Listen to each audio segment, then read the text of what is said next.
All right, sweet.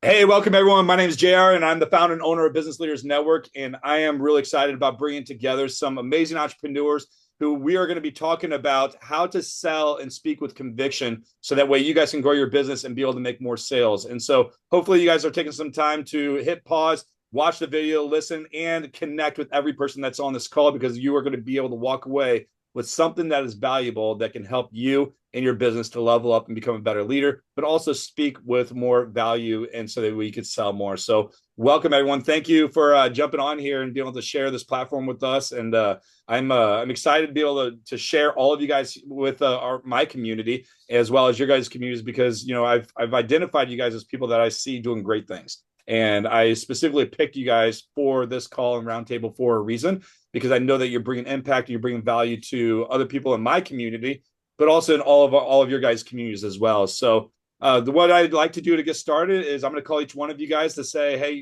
just give us a good overview about who you are, what you do. If you want to tie in where you're from, you can do that as well. And let's dive in with Mr. Robbie. So I'll kind of start in that corner and get you moving. Yeah, brother. Thanks for having me on today. My name's Robbie D'Angelo. I live down in beautiful St. Pete, Florida. And my service to the world is I work in talent development. The business world likes to call it human capital, but I really like taking executive teams, leadership teams, and developing them to their highest and best potential. A lot of that work that I do really centers around identity. I find that the word culture has been watered down and we don't quite understand that anymore. So I just really dive into who are you, what do you do, and really tapping that identity piece to help businesses really take their people to the next level. And there's a lot of different facets to that. Funny enough, communication is a big topic these days, but a lot of it is identity work and just getting leadership teams to perform where the company needs them to at their highest optimization. And it's a lot of fun in that work because it's never boring. Yeah, I want to kind of throw you off track a little bit, but and I'll probably ask all of you guys the same question. But we all get started doing what we're doing due to something that happened in our lives. So when it comes to identity and communication for you, what was that pivotal moment in your life where you're like, you know what, there's a need on this market, and I want to bring this out here to make an impact? I realized in a lot of my work, myself included, I was working for an identity instead of from an identity. I was working to become this, to have this label on me, to achieve this status.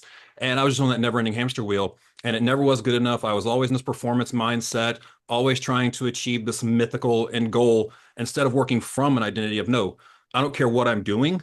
This is who I am that comes to that doing. And once I anchored myself in a real strong identity, everything just flowed from there. And I stopped seeing as much resistance and I started having more peace in operation. And that's my big word that you'll probably hear me say a lot is I'm looking for peace. I want results through peace. And operating from identity instead of for identity is how I help people achieve that. And it started with myself. I love that. Cool. Thank you so much, Robbie. Hey, Princess, same question. Tell us more about who you are, where you're from. If you want to share where you're living now, that's kind of a cool story. Why don't you take it away? Yeah, thanks for having me on. So, I am a sales coach. I'm from New York City, but currently living in Mexico because I needed a change of scenery. So, I threw a dart at the map and it landed on Mexico. I've been living here for a little over a year now.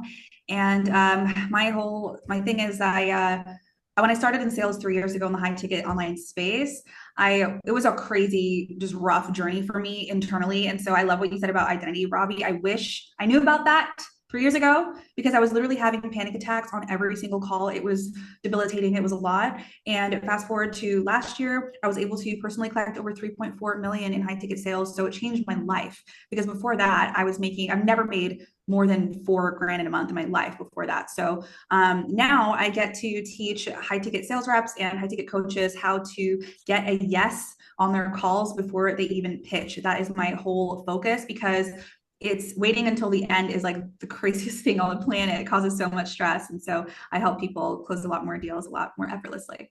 Yeah, and I know you hit on it a little bit about like what was that moment in your life that made you want to step into the space. But why don't you expand on that a little bit and just kind of share us a little bit about your story of why you wanted to help other people in high ticket sales and how that's really changed for you personally?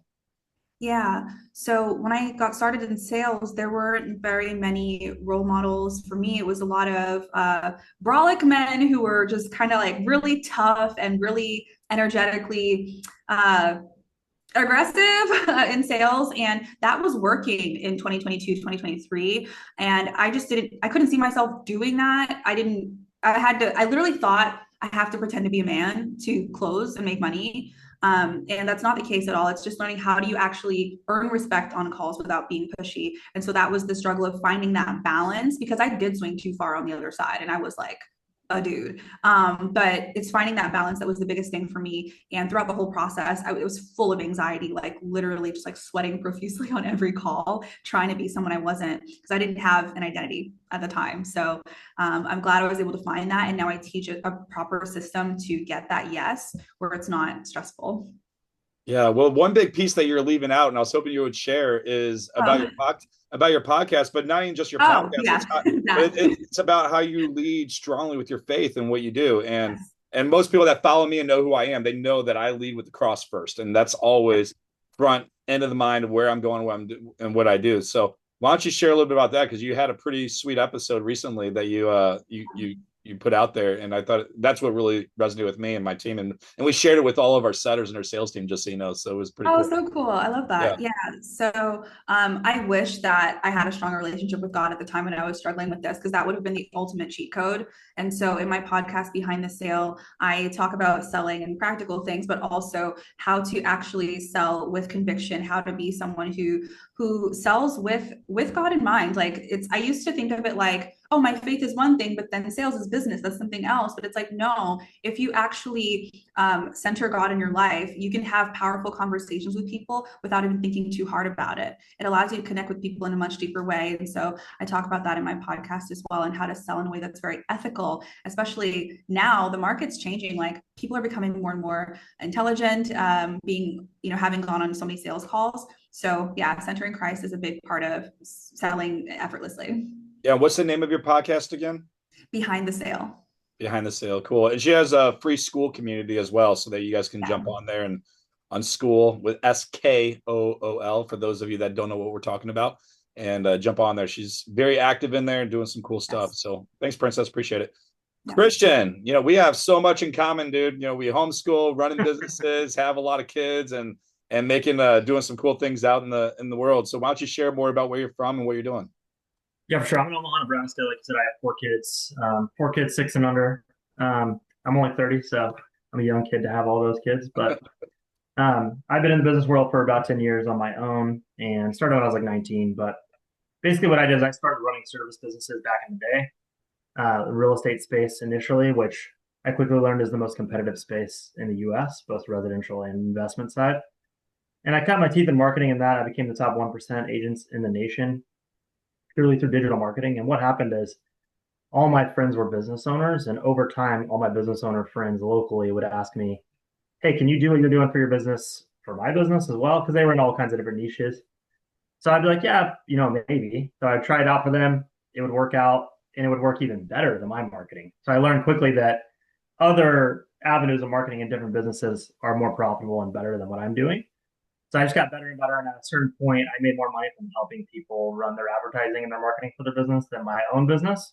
So I was like, all right, it makes sense to switch over to this. So I switched over. And since then, I've been helping essentially professional service and home service businesses. Those two are the main categories. Anybody that sells something high ticket.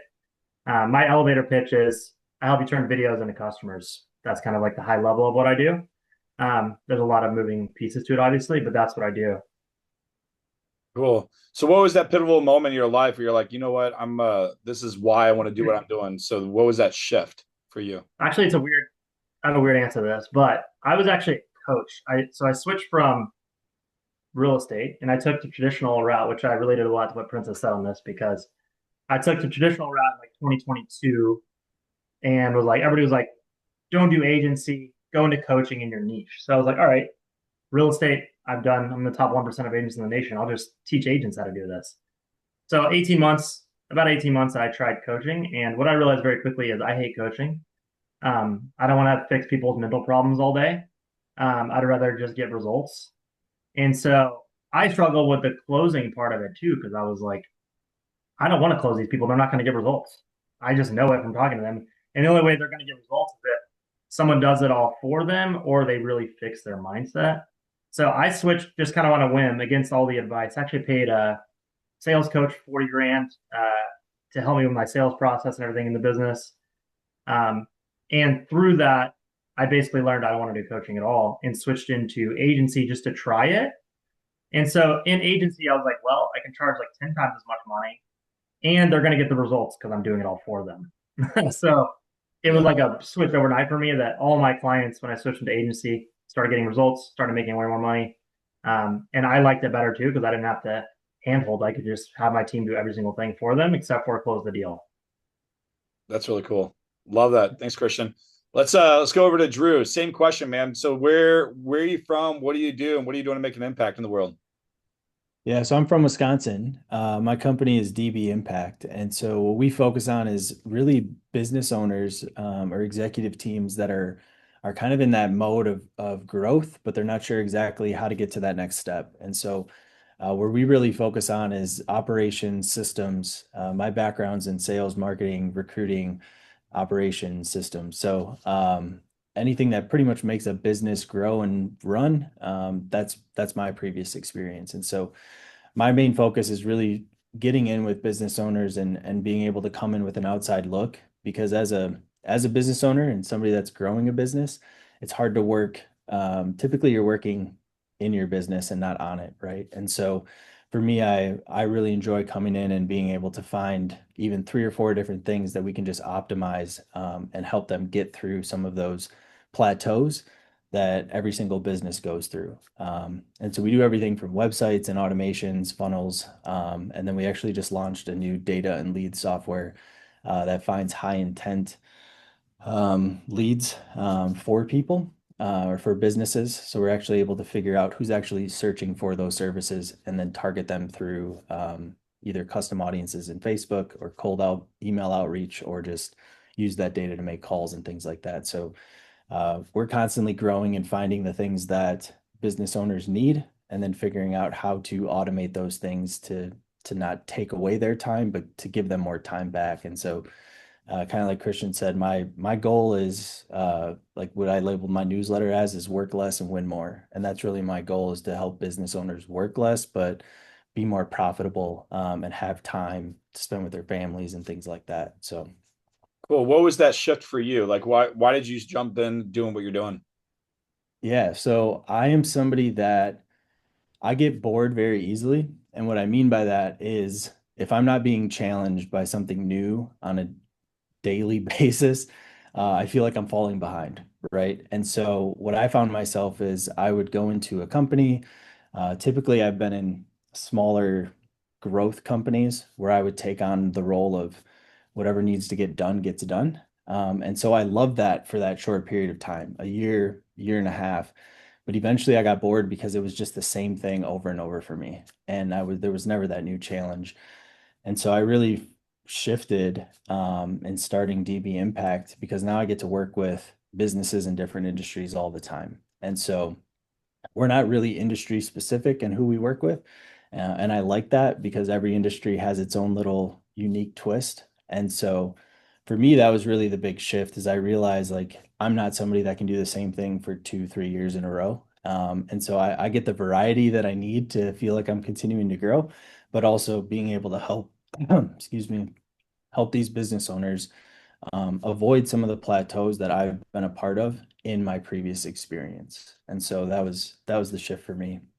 Love that. Very cool. Mr. Phillip, same question. Tell us who you are, what you do, and what you're doing to make an impact. Good morning. Thanks, guys. Great to meet all of you. My name is Philip Britton. I'm over in the Seattle area, born and raised in Washington. And I was one of those guys that all through school, my self-image confidence was shot. I was the kid that everybody wanted to beat up after school. I was running for my life. So all through my life, I've struggled with confidence and figuring out who I am and who God created me to be and what I'm supposed to do with my life. And I kind of grew up in the theater. and then got into sales, and each skill set kind of propelled me to the next. Did well in sales in the appliance industry. And then about 15 years ago, I was introduced to a leadership program and began my leadership journey. And that helped me identify a whole lot of things in my life that I needed to fix, and began to grow. And just recently, I figured out, God just kind of put this thing in my heart, and I finally realized, oh, this is what I need to be doing. And so I shut down my construction company of the last 15 years slowly. It's not completely shut down, so I'm kind of doing 27 things at once.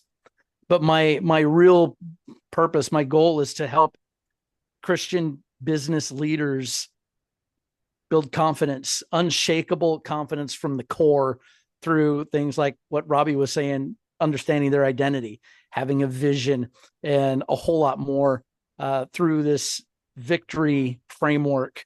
And rather than just Band-Aid, surface level, let me go say my affirmations in the mirror with passion and feeling, that only lasts for so long. And, you can trick the subconscious a little bit, and it works. Those things are good, but they're not heart level. They don't actually change who you are. And so my purpose, my goal, is to help build unshakable confidence. And that's really what I'm passionate about right now. Yeah. And what was that shift for you? Like that thing that said, hey, you know what, this is what I'm called to do, and this is what I'm going to be chasing, and shutting down everything to really chase that dream that God is moving you towards. Because it's not easy. I mean, you built a really successful construction business, and for you to say, you know what, I feel called to something bigger and moving towards that.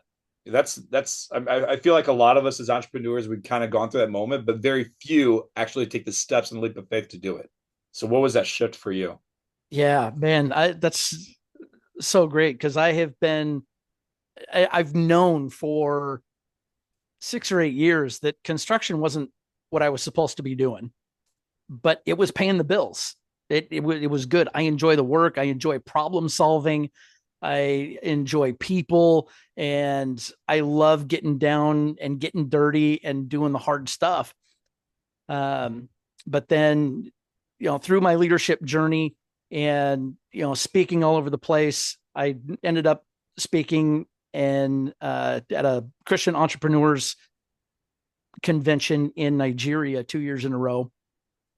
And while I was there, I had this great God moment just sitting in my hotel, and God just gave me this victory framework and said, hello, knucklehead, I've given it to you before. Here it is.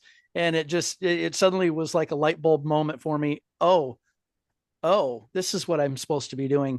Mm-hmm. And so I came home from that trip and really just said, okay, all right, God, this is where you're taking me. Let's go. And battling that foot in both worlds. I've been in the construction, I've been in leadership, and I've kind of had a foot over here and then a foot over here, and trying to balance that, knowing that I should be over here, but this is paying the bills, and taking the courage to step up and step out and say, okay, new territory. This is scary. This is wild. God, I don't know what you're doing. This is crazy, but okay, I trust you. And that's another big piece, learning how to trust yourself, building trust with others, and more importantly, learning how to trust God. It's a big piece of the T in the victory. So all these lessons that I've learned myself over the years that kind of put an exclamation point on each of these points, hard lessons that I learned the hard way that took me sometimes years to figure out, all just kind of solidified it in this moment in Nigeria. Came home and said, okay, here we go. Let's do it. That's a cool story. I love it. Commend you for taking the step and leap of faith to do it.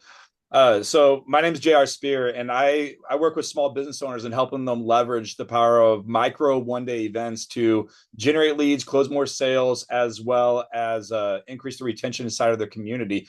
And for me, when I started doing events, it was back in 2000, 2008 was my very first event that I did. Is when I just got back from Iraq, out of the military, and I didn't know what I was going to do. So I was like, oh, I'm going to start a martial arts school because I've been teaching since I was about 8 or 9 years old, and I grew up in a family-owned business, and that's all I knew. And I just remember walking through the parking lot one day, and I was like, man, I don't know what I'm going to do with myself. I do not want to go into corporate. I was not made for corporate. I didn't know how to follow orders. I didn't, very well. I did it all in the military and being yelled at and screamed at and all these different things. I was like, I just want to do my own thing. I knew nothing about entrepreneurship. And so I started a martial arts school with no money or income. I hired a coach with only thing I had was a credit card and no cash flow coming in. So I put it on a credit card, and my first coach changed my life. And because I was barely scraping by with the martial arts school, and I had a rent that I was paying, all the utilities and all the bills, and I think I was making maybe less than $1,000 a month, and it was hard. And I wasn't married at this time yet. It was just me and scraping by. But one thing that my coach taught me was how to change my message, which shifted my belief, how to create new offers, which was something I was terrified doing, because if you ever grew up in martial arts, we were taught to no contract. So anti-contract, month to month, pay $50. If they love it, they're going to keep coming back. That's not the reality. And so I would charge like $50 a month for people. And then all of a sudden soccer season starts, or people go on vacation, or holidays come, and people weren't always coming back, and I couldn't pay the bills.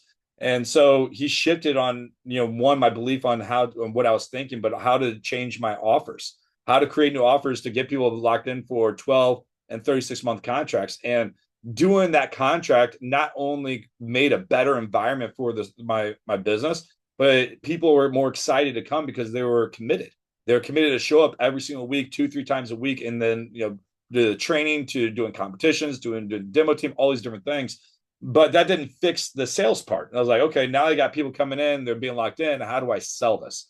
And the very first thing that my coach showed me how to do, was how to leverage events. And so I did a bring a buddy, break a board day. I didn't leverage any social media. I didn't even have a social media account at this time. If you guys go to my profiles, I don't think I started an Instagram account until 2020 from there. Or my Facebook was probably in 2007, 2008, right when I started the martial arts school, but there was no activity. And so leveraging social media or anything like that was foreign to me. And so I did what I knew growing up, which was guerrilla marketing. We would print out these black and white using paint from our computer, create these flyers, and we're going on cars and put them on all the windshields. I would get like 20 kids, go drop them off in a parking lot and say, all right, guys, go there. Now we're driving to the next parking lot, and we're getting in trouble from the store managers and police because they don't like us doing that. And I was like, whatever. If they want to call me, they can call me. But that's how I filled up the room. And I had my first event. I think I had 20 or 30 kids show up with all the parents. It was super high engagement. I was a little terrified. I was like, man, what if these people say no? And so I'm delivering a great class. The kids are having the best time. And then it was the moment where I took the parents to the back of the room and started presenting our offers, getting them excited. Hey, what did you guys think? And the parents loved it. They're like, man, yeah, our kids are enjoying it. They were already asking me like, so how do we get involved? And I was like, oh, you guys want to know? Okay, here you go. So I'm passing out the sheet, and it has all the different offers. And we had two main programs: our Black Book Club and our Masters Club program. And the Black Book Club was a 12-month program. Masters Club was a 3-year program. And I closed $270,000 in new contract sales from that one event right there. It changed my entire life. And that was the moment where a light bulb went off. And I was like, whoa, I can do this. And I was like, when can I do my next one? And so I started doing more events over and over again every single month. And I would do 2 events every month. I would do a lead gen event that was only focusing on bringing new leads, but also increasing the retention of our community. So like do glow in the dark dodgeball, it became a whole thing in our county. And I didn't live in a small area, but we would get like hundreds of kids for glow in the dark dodgeball. It was the coolest thing ever. I mean, I would put up these black sheets and get these glow in the dark dodgeballs, put with black lights, and we'd have pizza down, because I ended up having 2 floors at this time, and have the kids downstairs while they're waiting, they're playing games while we're doing competitions upstairs. And then the last 30 minutes of the event, the kids have to stay downstairs, and the parents, when they're picking up, went upstairs and then just kill each other with the balls. It was a lot of fun. But that changed everything for me, because I was able to duplicate that same process inside of a fitness industry, my advertising agency, my boot camp business, and now my coaching consulting. And, I would teach my coaching clients on how to do this, but I never made it as its one offer. And it wasn't until a little more than 2 years ago where I had like an aha moment where I was reflecting on like what was the one thing that I can do that really shifted my belief, but also helped me build my business. And it always went back to events. I tried doing everything that everyone was doing. I tried ads, didn't have Christian in my life at that time. So hopefully he'll fix that for me, but didn't do any ads. I fumbled losing a lot of money on there. I tried doing organic strategy on social media, which I still do today. And that's been, especially on Facebook, has been the tried and true thing for me. And but everything always went back to events and working on that strategy. And so I was like, okay, I'm teaching my clients how to do it. How can I make this as its own offer? So I tested it out with one client. He was an attorney out of Dallas, beginning of 2024. And I actually flew down there with them and helped him host the events. And he closed $23,000 in new profit sales from that one event. And I was like, whoa, okay, so this is a thing. And so people started asking me more and more about how can we do this? And now I just make it my top of the funnel offer because it's a tangible thing that if I can show you guys how to host a profitable event with your new offers, the right audience, the right people, and the strategy, the framework that I use, you could duplicate this over and over again. And it's something that that you can duplicate over and over again to help you guys build your business. So that's what I do. That was my aha moment and the thing that changed everything for me. And so anyone looking to do one-day events, I'm your guy. I'd love to help you guys with it. And the key thing is to do micro one-day events, 30 people or less. And there's a whole reason for that, but I'm not going to go through that strategy right now. I want to go to the next question. I'm going to start with Princess. And the question is, the theme of today is, how do we sell and speak with conviction in what we do? And I want to know, like, what is your thought process behind that speaking and selling with conviction? And then what are you doing to help you in your sales and your business? Yeah, so the key to have conviction is, one thing is to have, like, truly believe in the thing that you sell, your offer, whether it's your own offer or you're a sales rep for someone else's. You've got to believe that people will actually get the result. That's like the main thing. But then also putting yourself in the client's shoes. So understanding where they are emotionally. Something I always talk about is you really got to know your avatar, not just know them from a demographic standpoint, like, what they do and things like that, but knowing where are they in the season of their life. For example, if you sell to real estate agents, the way that you can sell to them with conviction, even though they may not be the most easygoing prospects, is to understand where they are emotionally in this season. With the current market, they're very stressed out. They're in a lot of pain. A lot of them are struggling to pay their bills. So if you connect with them emotionally, it'll allow you to actually speak with conviction about the thing that you sell that helps them grow their business. So regardless of what you sell, understanding where they are and truly knowing that as long as they take that step, they will get the result. And just like, I'm not going to let you fail kind of thing. So yeah, conviction in yourself, but also the offer and knowing where they are. Yeah, there's so much truth behind that because as salespeople, most salespeople, especially rookie salespeople, we're always thinking about what we're going to say next instead of taking the time to really hear what they're saying, but also empathizing where they're at.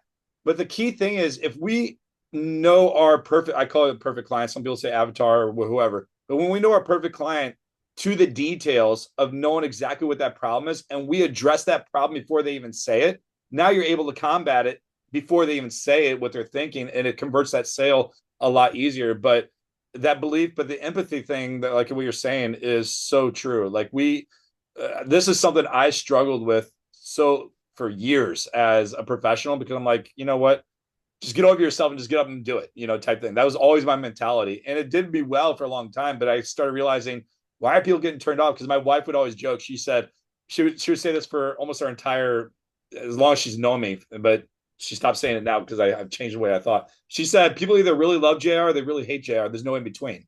And I always took pride in that. I was like, yeah, that's right. If they don't like me, great, screw them and let them move on.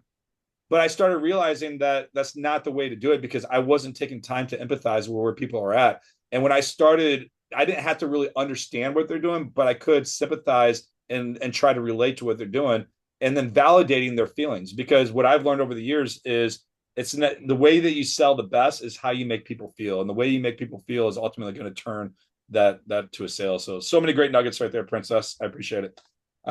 Philip, I want you to answer the same question. Where was that thing that, when it comes to speaking and selling with conviction, what are your thoughts on that, and how are you implementing inside of your business? I think one of the things that really stands out to me is, Dale Carnegie said, speak in terms of what other people want. right? So that's always kind of in the back of my mind. Anytime I'm trying to sell or talk to anybody, when I was in the appliance sales, it was always, what is it they're actually looking for? Not just what they're saying, but what are they not saying too? And asking all the right questions to really dig deeper to figure out what it is they really want. Same thing happened in my construction business. When you're looking for trying to sell a job, it's, what is it they're really getting to? What is their vision? What do they want to see that they can't see right now? What is it that's really underneath that they're trying to figure out? And so asking the right questions, digging deeper, trying to figure out what is it that they truly want that they're not even aware of yet. Love that. Cool. Thank you so much. Kids are all getting ready for school, so it's a little chaotic in the background. You're good. Drew, same question. What are your thoughts on how to speak with conviction that allows us to sell, and what have you been doing to implement that inside of your business? Yeah, I think all the points that like you made, Princess made, Philip made, I think those are all super valid points. So I don't want to reiterate those, but there was a guy, I think it also depends on the type of sale that you are doing. If it's a referral sale or a more consultative approach. But one of the things that I had to do when I was doing cold calls back in the day, I don't do a ton of that anymore, thankfully. But there was a guy that told me I was nervous, right? I was scared. I didn't want to call people. And he looked at me and he said, Drew, you're not that blank important. And I didn't know how to take that at first.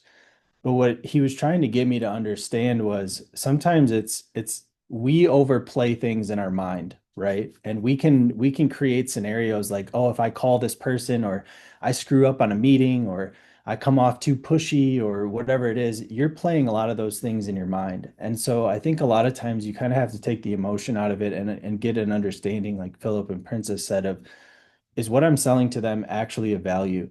And if it is, then stop playing the mind games in your mind, right? Like, make the call. If they're not a good fit, they're not a good fit. They're not going to run to all their friends and their parents, and they're not going to say, "Oh my God, I can't believe Drew just called me and tried to set a meeting with me or sell me this." But those are the scenarios we play in our minds all the time, right? And all it is our own internal thoughts. And so a lot of times I think is, if you have passion about what you're doing and you feel like you can actually provide value to somebody, that's your main focus. And all the noise that's playing in your head over and over again of how is somebody going to react to what I'm saying, if you truly believe that what you're doing is going to help that person, all the rest of the noise is just noise. And so that moment, I mean, that happened probably 15 years ago, 12, 14 years ago.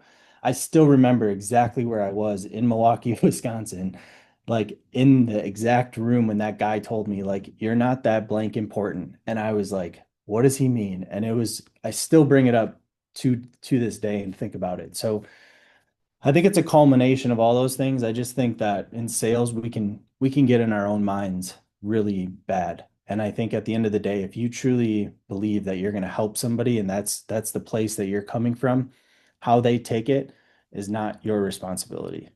So Such powerful message. Love that. Cool. Christian, same question. I was actually thinking, for me, two things. One, before I go into a meeting, like everything everybody said is so valid that it's like there's mute points to most of what I would say. But I would say for me, the two things I think about kind of piggybacking on Drew is, before I go into a meeting, my mindset, because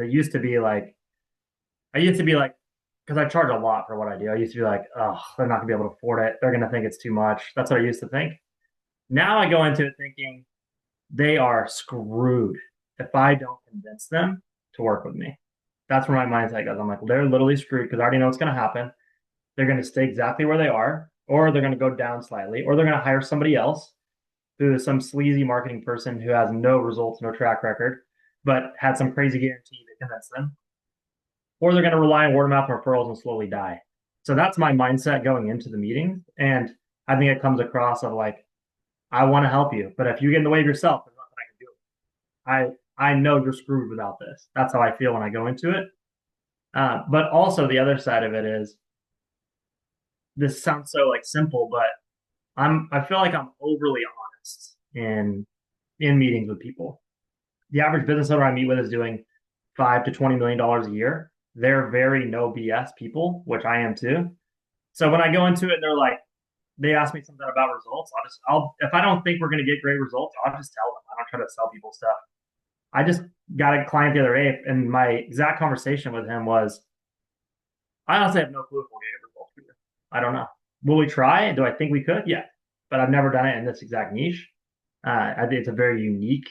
I was like, maybe it will work, maybe it won't. And he was like, I like the honesty. Let's do it. So I don't know. In my experience, it's been like the higher level business owners you go, the more they appreciate you just being straight up. You have to have a good track record and all that, but more laid back and honest is like my biggest thing. Plus, knowing that they're screwed without you. That's kind of like my mental tricks. Yeah, I was chuckling while you're talking because I relate very heavily to you, where I have a sense of a little cockiness when I go to a call, where it's like, you know what, you're stupid if you don't, like, I don't tell them this. This is what's going on. It's like, Yeah. you're stupid if you guys don't sign up into this. And I tell people when I'm on calls, like, you can either go do this yourself and hopefully that you get some good results, or you can partner with me and I'll walk you through the step-by-step process on how to do it and give them that choice. But there's Right. a level of, you know, being empathetic where they're at, but also a little cockiness in what you say that can speak with that conviction. And because ultimately it's how you move them that's going to make a big difference. So Yeah, powerful the stuff. confidence comes from like reps and results too, because I spent over $1 million on marketing myself. So it's Yeah. like I know what's going to happen. It's not like a maybe. Hopefully this works. You know, I mean, unless it's some. Yeah, I like that you already pre-frame and knowing like, okay, if you do this, this is going to be the result, or if you do this, this is going to be that result. So you can run the ads and work with me and show me how to do it. Because one thing that you said to me that I didn't really consider was like for my 1-day events is, instead of if you're going to run ads, focus strictly on being that local celebrity in a way. And that really stuck with me. It's like, oh man, you know what? Because I'm thinking too broad from when you're doing ads. It's like, okay, now I'm going to all the different cities and focus on the people that I want, but it wasn't being that local celebrity and paying attention to there. And so, Yeah. just little nuggets of what you do with that. I really appreciate that. So good stuff. All right, Robbie, same question, man. Yeah, Christian, I love what you said there because I have that same mindset as I go into any meeting is like this will change their lives. And if they don't, they're going to be stuck. But thinking through conviction, I was in my quiet time in prayer this morning, and what came to me was I was just thinking about like the Jesus model of conviction and how to think through that. And as I was thinking through that, what hit me was in that lens, it's confidence plus curiosity equals conviction. And I'll explain what I mean there with thinking about through Jesus. I am the way, the truth, and the life. Like there is no more confidence than that, than like I am the way and the gate is narrow. So he had this undeniable confidence about the mission he was bringing to the world. And so when I'm working with clients, one of the very first things I'll do, especially with a sales team, I've got a lot more experience teaching conviction with speakers than I do with a sales team. But when I'm doing some type of confidence work with somebody, the very first thing I get them to do is build a confidence bank. I want a list of all your wins. And it's not just like with a sales team, we're going to list your wins of closing big deals, but it's also a list of your testimonies as well. So these big closes led to these wins. And as we're going into a sales call or as we're going to speak on stage, we're going to review that confidence bank to remind us, I really can do this. And here's all the evidence, not affirmations, but evidence that I really am this person that I'm stepping into in this role right now. So I always lead with that piece because it has to be grounded in evidence, not just wishful thinking. That's where people see that integrity gap of what you're saying versus who you're actually being right now. And then the curiosity piece, Jesus always led with questions. I'm going to get to know you, and I'm going to get to know right where you're at, even though he knew everything. But he always led with questions because, and we can go into the science and the research about the mirror neurons and building rapport and all these deep clinical things about curiosity. But anytime I'm in a leadership role, a sales role, any role of authority, I'm going to lead with curiosity because I want to get to know you. and I want to get to know how I can help you. What is your deep fears? What are your deep desires? What's that bleeding neck problem you have right now that if we don't solve, something catastrophic is going to happen? And then once we can connect on that level, now all I'm doing is just serving you from there. Now I'm just helping you actually achieve what you want to achieve. I'm not pitching anything because I'm literally just providing a solution to your problems that I know I can do from the evidence that I have of doing this before. So I'm leading with confidence and curiosity and then just simply serving. And for me, that's what leads to conviction, is when you have that posture of, I know I can help you. This is my proof. And now I know how exactly I can help you because I've led with curiosity. Now on the other side of that, we're just having a conversation and I'm coaching you to that endpoint. I'm not asking.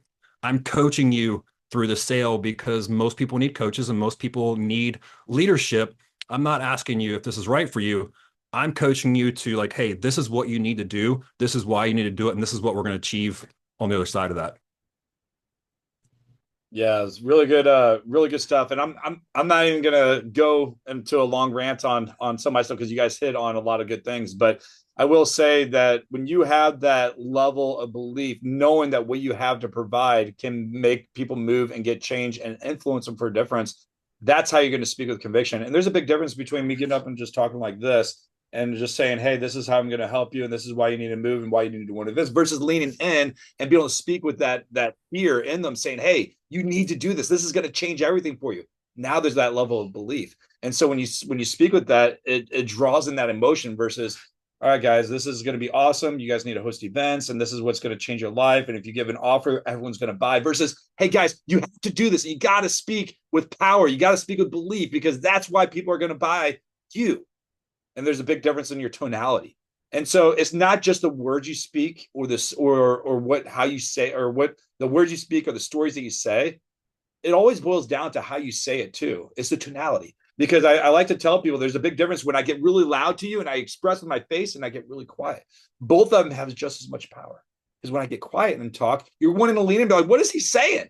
And versus when I'm getting loud and I'm getting expressive, or when I'm talking really fast, or when I talk really slow, it keeps people engaged the whole time. And so it's your stories, your level of belief, but it's how you speak it out that's going to get people to lean in to want to hear, what is he saying next? And now they're bought into what you have to say. You guys see what just happened? I paused for a second and you guys were there, and I watched Princess. She waited, and then everyone at the same time was like, it was really cool.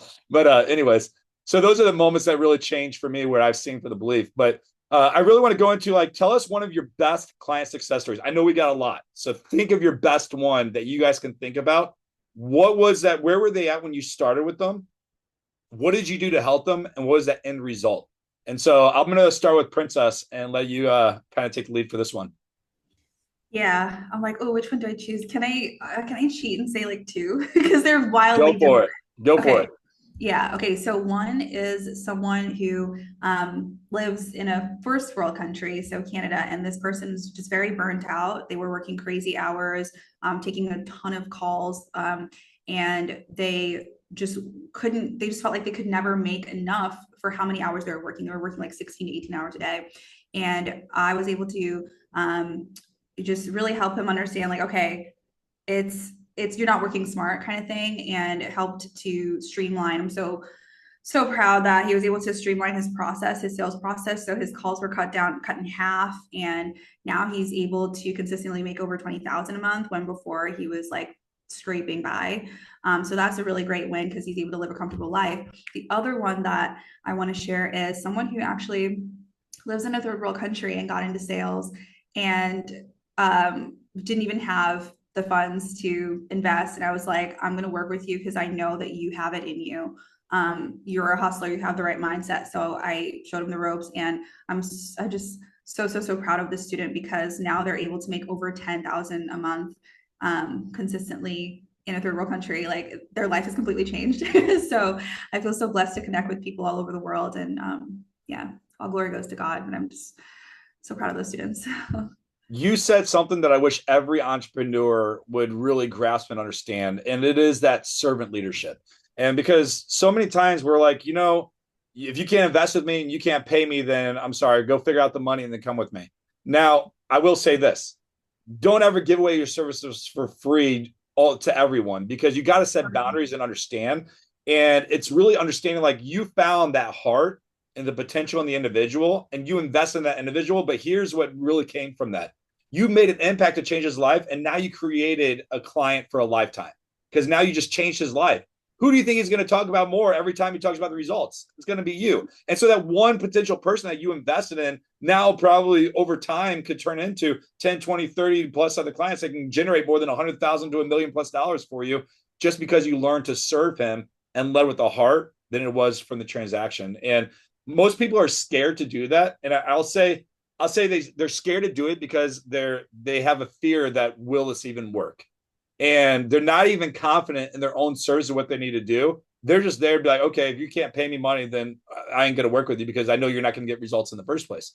But when you have that level of confidence in yourself and your ability to be able to help someone, and you see the potential in that other person, why wouldn't you want to give back to them, knowing that you're not just impacting and change his entire life, which is amazing in itself, but God's always the provider in all of our needs, and he sees the heart of where you're coming from. And it's not just about what you did, but it's always the placement of the heart. And I love what you did there. And I wish more entrepreneurs would see that, because when they do that, their whole life will change. And then so will the other people that you're working with. So cool. I really appreciate you sharing that. I'm going to go to Christian, since I always had you go last on the other one. So why don't you share what's one of your best client success stories? I'm going to go to the two recent ones, because I feel like most marketing people cherry pick the last 4 years of results. I'll get like the last 90 days. I had one client that is, before me, they'd be working with an agency for 2.5 years and never had a trackable piece of revenue from that agency. They switched to us in July, and since July, we've added about 90,000 a month in tracked revenue exactly from what we're doing so far. And so we got a little over $1 million run rate for them. And I had one other one in the last 3 months. We matched the entire last year's, or not matched the entire last year. Last year they did a little under $100,000 for the year.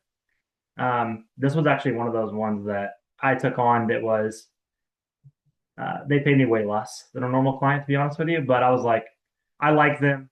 They had a lot of like fire in them. They were well connected. And I was like, you know what?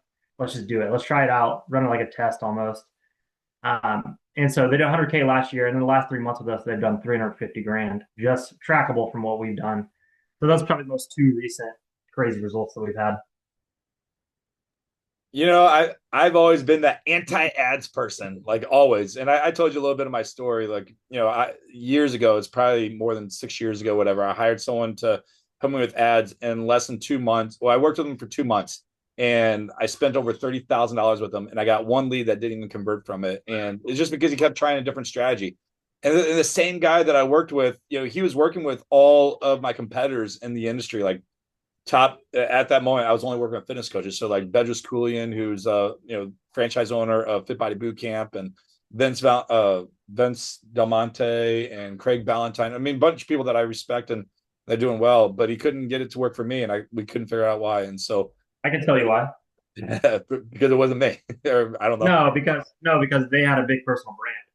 Yeah. It's really easy to run retargeting ads for a big personal brand. You could run the shittiest ads of all time and run it to your retargeting list on a big brand, and you'll sell out. But if you have no brand, your ads have to be very good, which is the hard part. So. Yeah, and it was around that same time where I was making a shift from my boot camp business, and I was only like maybe 2 years into build my coaching business, and I already established myself pretty well financially and for what we're doing. But you're right, no one knew me for what I did. I mean, it was just like Bedros had like 200,000 or 400,000 followers. You know what I mean? That's like a super easy target. Yeah, he's crazy. Incredible. So I mean, I love Bedros. He's awesome. He's doing killer things. If you guys don't know him, go look him up. So, but he's got a potty mouth, just so you know. But he has a heart, and he's doing some cool stuff. I do too, but I'm toning it back on the ball. No, I love that. But yeah, the point I'm making is you're making me a believer in it, and so we'll definitely talk more and as we establish. And then when I see you in a few weeks in Omaha. So yeah. Cool. Let's go to Philip. Tell us one of your best client success stories. Well, since I'm just fairly stepping into this piece new, one of my favorites is with my own son. So not a client, but long story short, I didn't see him for 4 years. His mom took him and disappeared at the age of 12. I finally won full custody at the age of 16. I brought him home. I found him, had to fight systems in 2 different states. I brought him home just after his 16th birthday.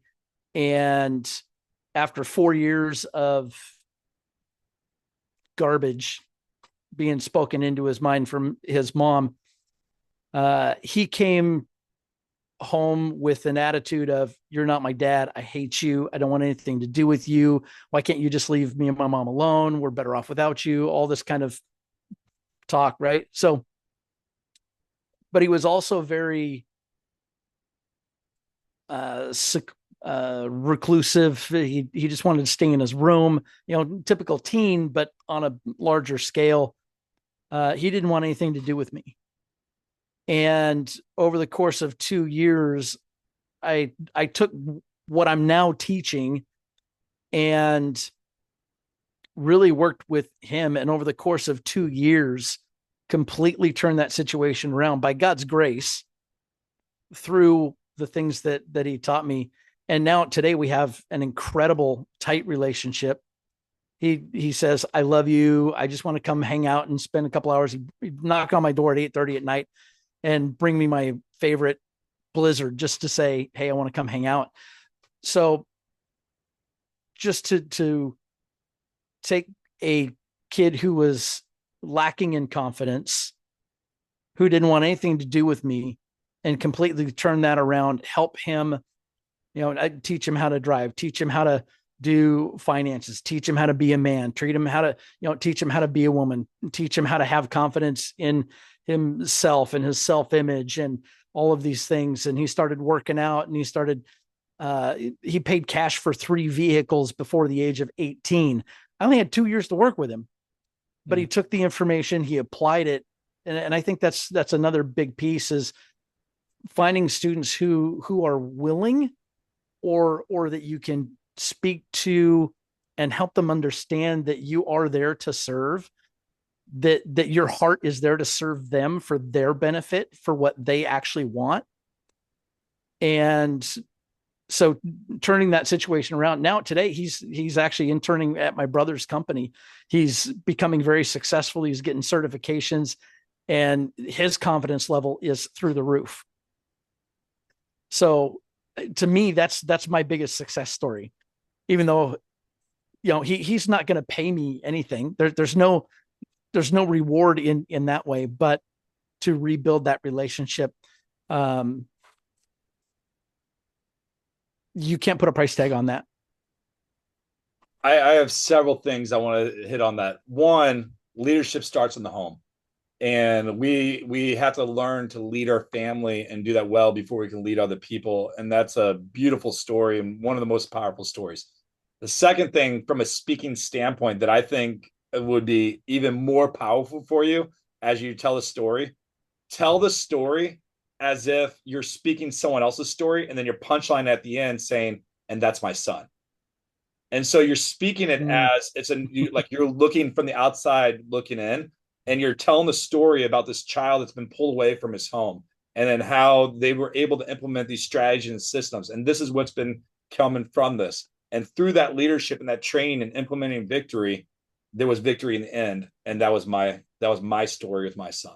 And doing it from that outside end, people are going to be leaning in the whole time, like, whoa, what is this? Like, what mom pulls their kid away at 12 or 14 years old or whatever like that, from their dad, and then you're like, because that, as you do it that way, people are going to feel your emotion as you're telling it.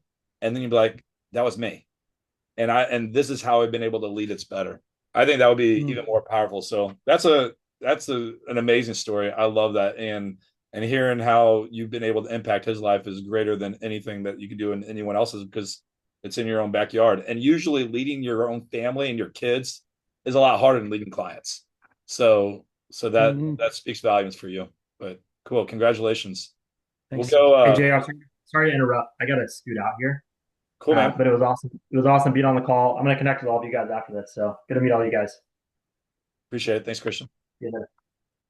Drew, we'll have you go, and then we'll wrap that up with Robbie. Yeah, I think as you guys were talking, I think there's really two short scenarios for me. One was a client in the service-based industry, typical running his business and just he had no time, right? But his systems were all over the place. They had a website that wasn't working. And we were able through over time to get him back 20, 30 hours extra a week. And since then, he's been able to actually work on his business instead of just in it on a daily basis. And it's given him the opportunity not only to spend more time with family and things of that nature.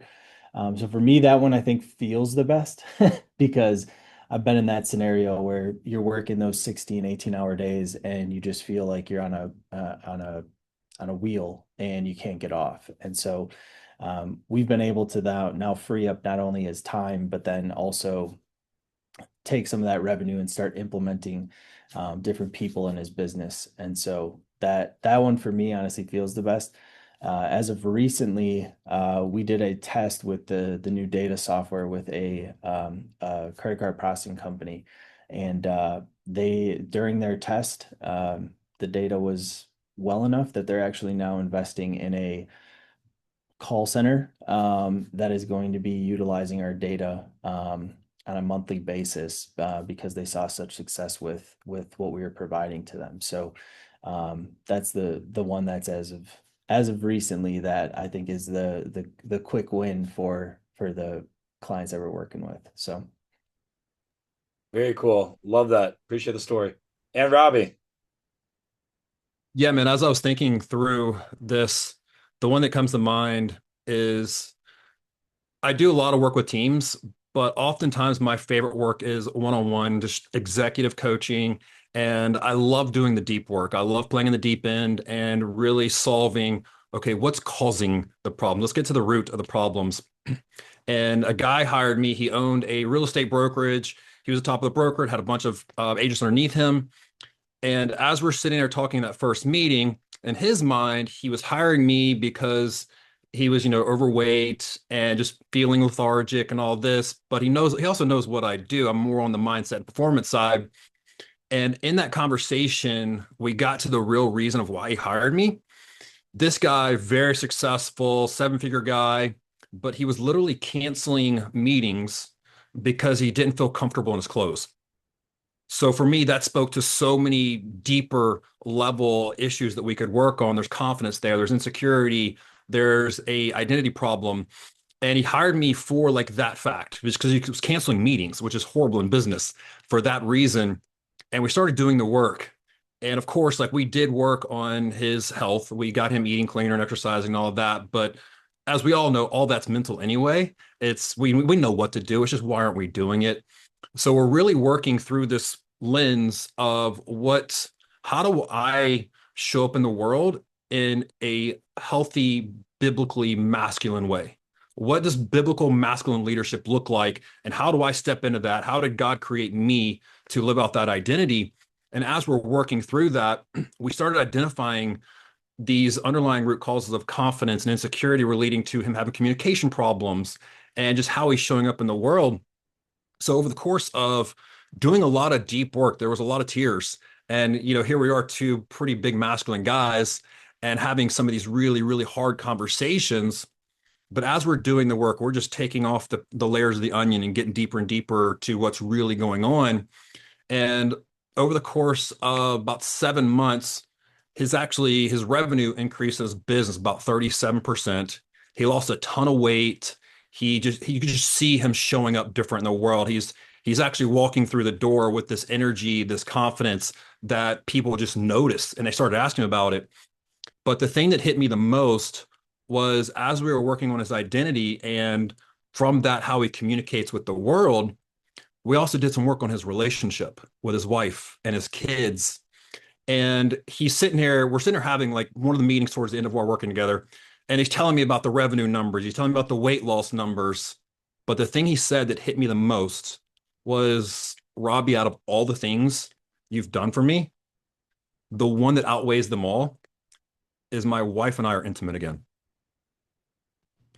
And when he said that to me, it hit me on a whole different level, because yeah, we're working on all these KPIs and results focused things. And this wasn't even something we were working on. I just was hoping he'd have better communication with his wife, so they'd have a healthier relationship. But that was the biggest thing for me, is like, what we do when we work with people really does affect them on a much deeper level than just hitting the numbers and just checking another box. So really, with that client, now I fully understand why this work is so important. And I understand that it is my obligation to bring this model of healthy biblical masculinity to as many men and leaders as possible. Man, that hit home for me because, several years ago, me and my wife weren't in a good place, and we just were, we didn't want to talk to each other. We wouldn't touch each other, nothing like that. And it affected me in every area of my life. So it was like, I wasn't showing up to my clients at my best. I was always bitter and angry. I was yelling at my kids. It was, just every aspect of my life was just kind of feeling off. And I didn't know why. And it wasn't until me and my wife started reconnecting again and learning how to communicate again, learning how to be intimate again, learning how to actually be a couple and partners in a relationship, is when I started finding more joy. And then I was serving my clients better, and I was serving, like, everything else didn't even matter. But my priorities completely shifted. And because my wife always got the leftovers from everything at the end of the day, and now it's like, it's God, and then it's like my wife is above everything. And I always like to tell people this, that when I come home, my kids are running out the doors like, "Daddy's home!" Like, all the time. I love it. They're still young, and I hope that stays until they're 50 years old.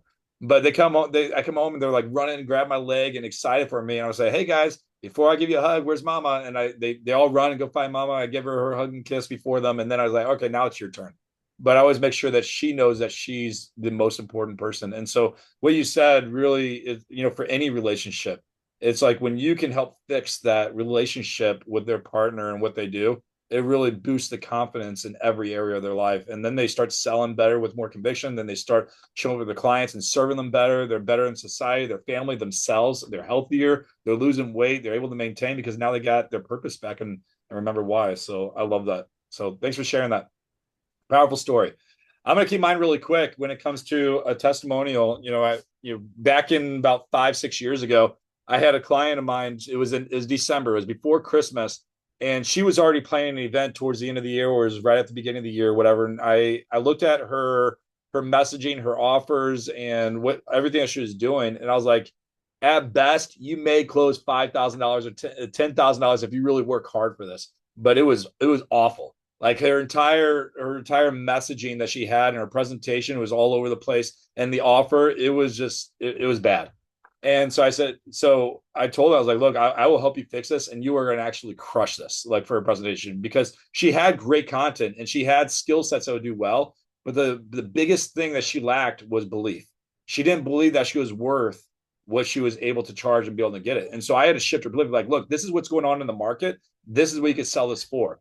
And then she was like, "Well, I hired you for your help, so I'm just going to trust and do it." So she had, like, maybe, I forget it was probably $1,000 offer, and I changed it was either a $10,000 or a $12,000 offer for that she was going to do at her event.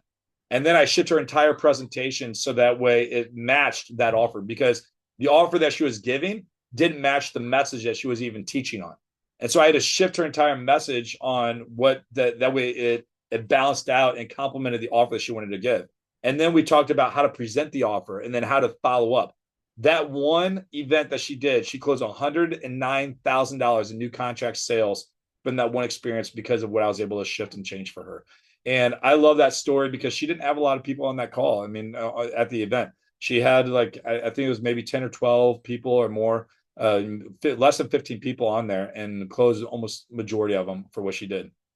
And then I had another client earlier this year. She's still an active client of mine. And she hosted her first micro one-day event for her financial coaching services back in February. I was working with her for probably more than 12 or 18 months to push her to do her first event. And finally, she got the courage to do it. And she got 4 people to show up to the room. Now, I wasn't disappointed, but she was like, well, maybe I cancel. I said, hell no, you're not canceling this event. You worked hard to get those 4 people. You're going to show up and you're going to serve them like you're Tony Robbins and stand in front of this room and give your best. And she did. And she walked away with $12,000 in new sales from 4 people in that room. And it changed everything for her. And when she got done, she was like, I don't know why it took so long to do it. I needed to do more. Now, granted, she hasn't done another one since. And I'm like, you need to do another event. And she gets back in her own head and all these different things. But it reminds me of the story like Tony Robbins, when he talks about like when he first started doing like in his coaching career and stuff like that. And he was showing up to one of his events. He was expecting like 1,000+ people there. And I think, I forget the numbers, but when he showed up there was like 7 people or 15 people. And he was like, well, I'm here. We're going to do it anyways. And he got all those people in the front of that room and served them like he does like 1,000 people in a big room for the entire day, the entire experience. And we all know what happened with Tony Robbins and seeing where he's at today, world changer, doing big things and stuff like that. And so those are 2 really cool stories I love. I got hundreds more when it comes to events, and I just love showing up and being able to do that. So it's I definitely take pride and joy in what I'm doing because it changes their business. It boosts their belief in what they're doing.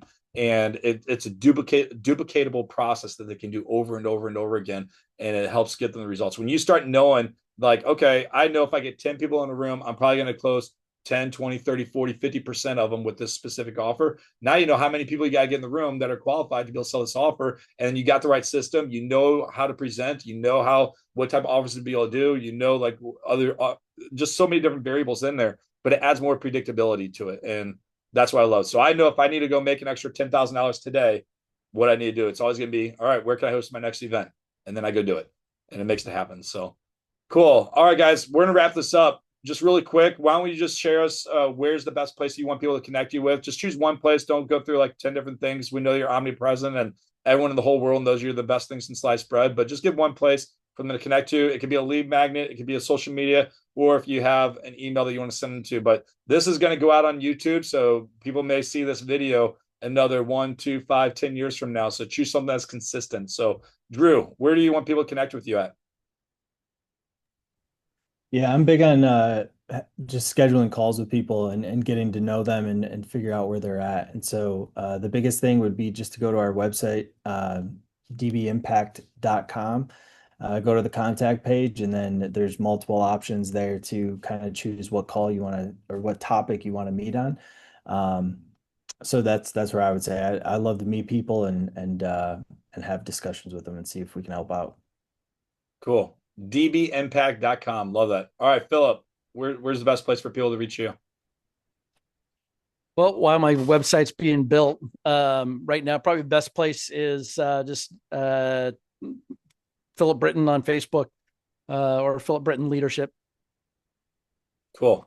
Awesome. And we'll be dropping your guys and tagging you guys on our socials wherever we share this at. So be able to get in touch there. Princess, what about you? Yeah, if you want to connect with me, I recommend joining my school community. There's a lot of free training in there as well. So it's school.com/behind the sale. So school.com/behind the sale. Super simple. Yeah, jump in there. I'll shoot you a message as soon as you come in and we can chat. Cool. And she's highly active in there too, which I definitely appreciate. I'm part of several school communities and there's nothing in there. So appreciate that. Robbie, where's the best place for you? I'm on all the socials at Robbie D'Angelo, literally the spelling of my name. And if you message me the word identity, I'll send you my free identity worksheet to go through. It's a little bit intensive, but I promise you it'll be the best free resource you've ever received. Cool.